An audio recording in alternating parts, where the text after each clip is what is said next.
বিসমিল্লাহির রহমানির রহিম। আজকে বৈষম্য বিরোধী ছাত্র আন্দোলনে সাধারণ শিক্ষার্থী এবং এলাকাবাসী কর্তৃক আয়োজিত বৈষম্য বিরোধী ছাত্র আন্দোলনে নিহত শহীদদের প্রতি আত্মার মাগফিরাত কামনা এবং আহতদের সুস্থতা কামনায় এবং অংশগ্রহণকারীদের বিশেষ সম্মাননা অনুষ্ঠানে প্রধান অতিথি হিসেবে উপস্থিত আছেন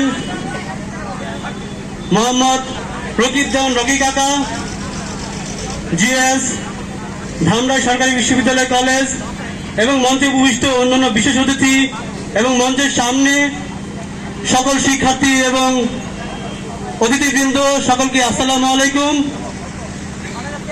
আসলে বক্তব্য দেওয়ার কিছুই নেই।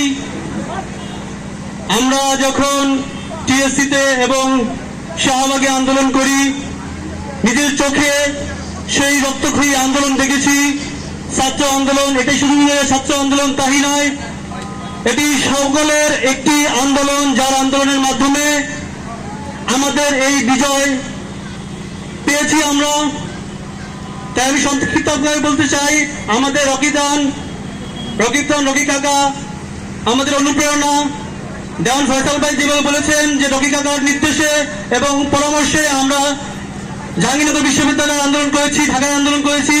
উনি আমাদের অনুপ্রেরণা, ওনার সহযোগিতায় আমরা এই বৈষম্য বিরোধী ছাত্র আন্দোলনে সক্রিয়ভাবে অংশগ্রহণ করেছি এবং সকলের কাছে একটি প্রত্যাশা রাখছি যে আমরা ফ্যাসিস্ট সরকারকে বিতাড়িত করতে পেরেছি এবং আমরা চাই একটি গণতান্ত্রিক রাষ্ট্র তৈরি করতে। সেই লক্ষ্যে একটি সুন্দর নির্বাচনের মাধ্যমে একটি গণতান্ত্রিক রাষ্ট্র এবং সরকার গঠন যে নিশ্চিত হয়, সেই আশাবাদ ব্যক্ত করে আমি আমার সংক্ষিপ্ত বক্তব্য এখানে শেষ করছি।